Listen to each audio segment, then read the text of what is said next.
the Artist Interrogations podcast. This is Sam from Architects, and you are listening to K-Bear 101. It's a really good radio station. I think you're going to enjoy the song they're going to play next. It might be Architects. If it is, you'll definitely like it. If it's something else, you can enjoy that as well. You can listen to any music you want. It's all good. But just make sure you listen to K-Bear 101 because it's a great radio station. Yeah, we were here yesterday. It was the evening before yesterday. Yeah, and then back on Saturday. It's pretty fun, man. You know, I can't complain. It's a cool life. Like, you could moan about it, but why? You know, it is what it is. You get to come somewhere and people will talk about your record, and it's great. Well, and it was awesome today getting to hang with you at the bowling alley, check out the new album. Yeah. That was a surprise treat that was announced recently. Yeah.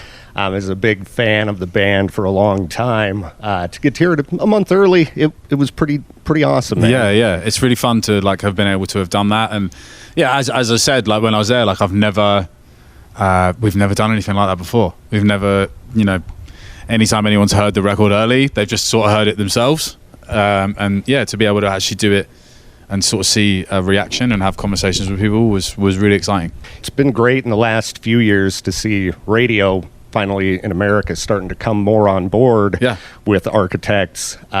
First time I think that I really saw you blowing up on the charts was with Animals, which was just a monster, awesome song. The album that track came from, you guys put that out about a year and a half ago. Yeah. So that one was worked on during the pandemic.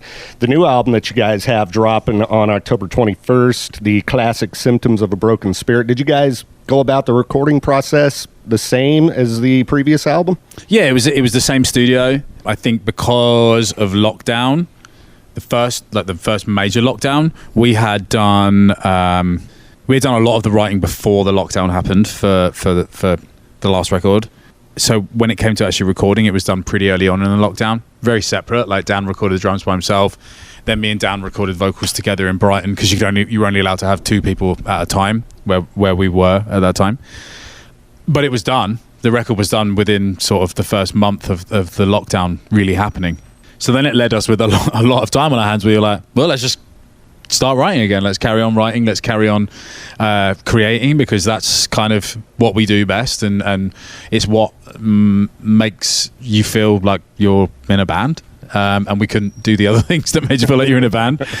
So yeah, it was great, man. We sort of started like For Those That Wish to Exist finished, and then sort of halfway through it was like, you can all be in the studio and you can, go in groups of 6 and be, around each other and create that way. So yeah, it was really good, man. And a really fun way to finish it all. When you guys write, do you tend to get together in a room and write together, or are people throwing together parts and sending ideas to each other and kind of building it that way? It's really different. Like we actually, sort of a couple of records before, it was very email-y. Like, sort of Dropbox link here, what about this idea? And, back and forth ideas. And it's a really great way of doing it. I love it. But then on the last record and, sort of Animals, it came about really sort of everybody, not being in the same room, but was very quick, again, email-y. But we learned, like, there's some fun in that sort of, the Animals was created in a day. Wow. And there is a fun aspect of, like, catching that moment where you're like, cool, this is great. We don't need to overthink it, like, just go. And actually being in the studio together, we were able to do When We Were Young, Be Very Afraid. And yeah, so many ideas were finalized with us all being together and sort of creating in that atmosphere of not overthinking, all being together and not having to be like sending it here, waiting here, sending it there. And yeah, it was great. Yeah, you guys seem to churn it out pretty quick. I mean, when the... we need a break. we need a break of writing. Yeah, when we got the new single a while back, When We Were Young, I mean, I was kind of surprised to see new music pop up so soon after the last release. I guess you're taking a break from writing now and looking more at hitting the road. Yeah. We're excited. I feel like we've got like 2 albums worth of touring to do. But yeah, I think that we're always creating. I think Dan is a monster. And so is Josh, and they love, that's their time. I think that's their time at home to just go and create. So there's always ideas flying around, but I think it's going to take me a little bit to sort of have my brain sort of refreshed to sort of want to get going again. One of my favorite thing about being in a band is performing and connecting with crowds, and yeah, we're ready to do that. Well, like I was telling you at the bowling alley, I saw you guys play a little club called Joe's Grotto in Phoenix years ago. Yeah, I remember that. Stray from the Path. Yeah. And since then, in the last few years, just watching the progression of the band. And that was in Phoenix, right? Yeah. Yeah. What's it been like to go from playing these smaller venues? You guys, especially overseas, you're playing, these huge arenas and things like that. Yeah, it's mad, man. It really is mad. I think even like thinking about Phoenix, we did Joe's Grotto, and then the last time we were there, we were somewhere else. We were in the biggest room we'd done in Phoenix, and it was like, I remember going on stage and being like, this is crazy. This is Phoenix. What the This is awesome. But it's like that everywhere at the moment. Everything just feels super exciting and is so like appreciated. It's not taken advantage. We don't take oh, cool, that's just our lives. It's like every show where there's these big jumps happening and these massive amounts of excitement, you're like, how? It's just, yeah, it feels so great, and it feels really great to just have everybody on board, Yeah, you did a couple really cool things during the pandemic as well at some bigger and some kind of legendary venues. Yeah. You did the live stream of the full For Those That Wish to Exist album at Royal Albert Hall? We did, yeah. At Abbey Road, we did that Abbey Road. So we did For Those That Wish to Exist with the orchestra there, and then we did Royal Albert Hall was kind of the introduction of the new record. So we played 3 songs off of that, and just did a normal set list, or a normal set list for the time, because that's where we normally would have been on tour. And when you're on tour, you release a new song and people get to see you perform it for the first time and see how that comes across. And we just wanted to do something to make up for the fact that we weren't able to do that. And then when it came to doing For Those That Wish to Exist again in Abbey Road, it was like, well, this is a no-brainer. Let's go in that big studio that the Beatles had been in, where they recorded their strings, and bring a full orchestra in here and really make something special. And it still blows my mind that we did that. It was really, really fun. Yeah, the versions of the songs that you guys did at Abbey Road were awesome. We played the orchestral animals a lot. Yeah, it's super fun. It's nice to bring, because obviously a lot of that record had strings on already, right? But then there's songs like Animals and Ordinary Extinction and that didn't. So you bring that level on top of it, and you sort of rewrite. And you kind of think, oh, that could have been cool if we'd have done that, but then you end up doing it anyway, and then you have it, and it's sometimes those versions mean more to people than the others, so it's cool. Yeah, you guys big Beatles fans, is it pretty cool to be doing something like that in that venue? Yeah, facility? Man. I think for anyone involved in being in music within the UK, Abbey Road is such a historical place for everyone. Every band that is a big important band in the UK is recorded there, and I've been in a lot of studios in my life, and that is one where you can sort of feel the presence of greatness has been in there. It's iconic. Just even walking into the building is amazing. So to be able to actually have a record recorded and released from there, and that be there forever is incredible. Having done things like that, playing these huge legendary venues overseas, what's on your bucket list as far as things you can do with Architects next? Well, I'd quite like to come back to America. We love that too, man. So I think that's on the agenda. I think we've got a lot of touring planned and coming up, and there's a lot of exciting things that are going to be happening. There's not a lot I can say really. We're going to Germany in January. We got the UK with Biffy Clyro in November, but then there's a lot of things that are going to get announced at some point, and I'll get in so much trouble if I say it early. But we have a lot of plans, and it's just nice to see things coming back to normal. I think there was so much stress around trying to make the US work, and we were so close to making it work, but difficulties with getting visas sorted, bus rentals, even down to crew. It was everybody in the UK was coming, or not even just the UK, everybody in the world was getting visas and trying to get there then.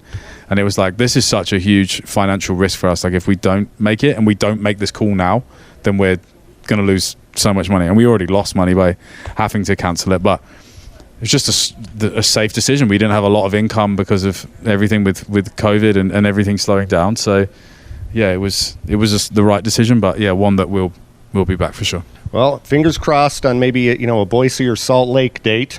Yes. I've like I said, I'm willing to make the drive to somewhere like Phoenix to see you guys play. Yeah. It's a long drive. Yeah, Boise's cool. We played Boise before, I think. So yeah. We haven't played it in a while, but yeah, we've definitely done it before. So we'll be able to do that again for sure. Right on, man. Back to the new album, again coming out October 21st, The Classic Symptoms of a Broken Spirit. We got to check it all out today. Yeah. What are some of your favorite tracks on it, man? Because I didn't get track names as we were listening. Yeah, we should have done that. We should have put that up on the wall and said it. But no, I think there's so many good songs on it. I love Doom Scrolling. I love All the Love in the World is really great. That was a really good track. I caught the chorus on the hook. Yeah, it sticks with you. Yeah, that was really fun. Numeral Low Ground is fun. Yeah, there's so many fun songs on it, man. It's I think it's a front to backer, it's like a real like get in and just enjoy it from front to back. I think it's a special record that was kind of put together, and all the parts were done kind of piece by piece, that we had so much time and there was no rush because no one knew we were doing it, that we could really finesse the like, what is this missing, where can this go, what about this, how do we finish it? And I'm just super proud of it, and I think it's probably the best Architects record.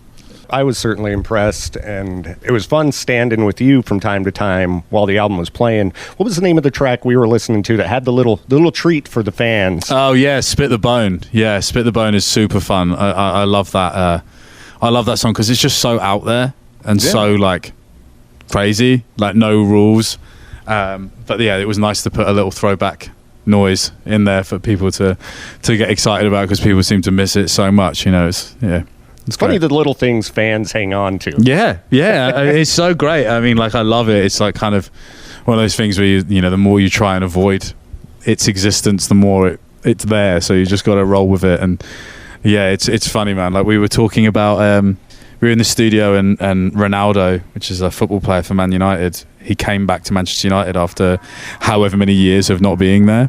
And I was like, well, if Ronaldo's come back to Man United, like, we got to get the blur back for Architects, Well, and it fit in a really cool spot in the song. Yeah. Giving it away. It's not where you would expect it to be. Yeah, exactly. So it's there.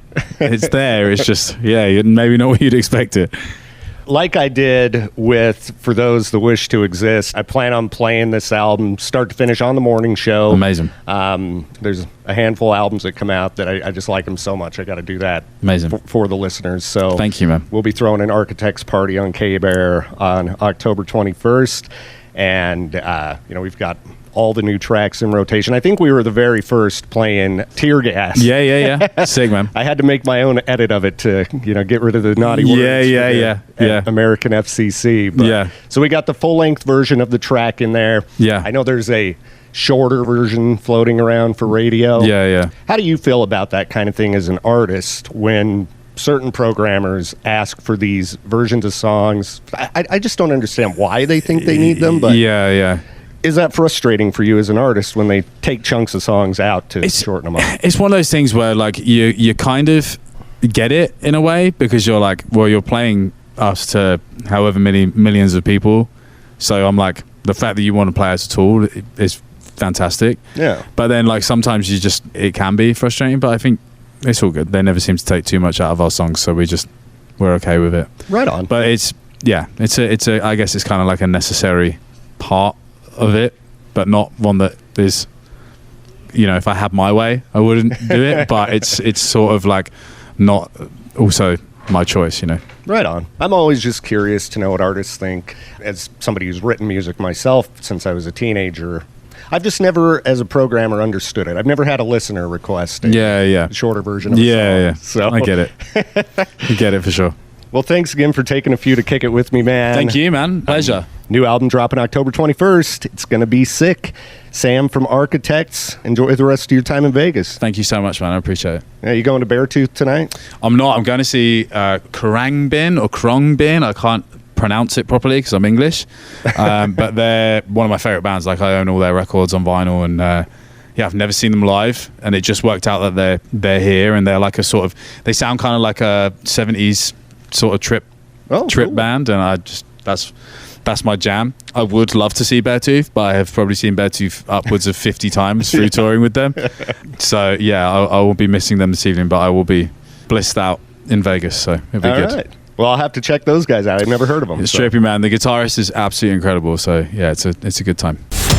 Hey, this is Sam from Architects, and you are listening to the Viktor Wilt Show on K-Bear 101. The Artist Interrogations podcast is a production of Riverbend Media Group. For more information or to contact the show, visit riverbendmediagroup.com.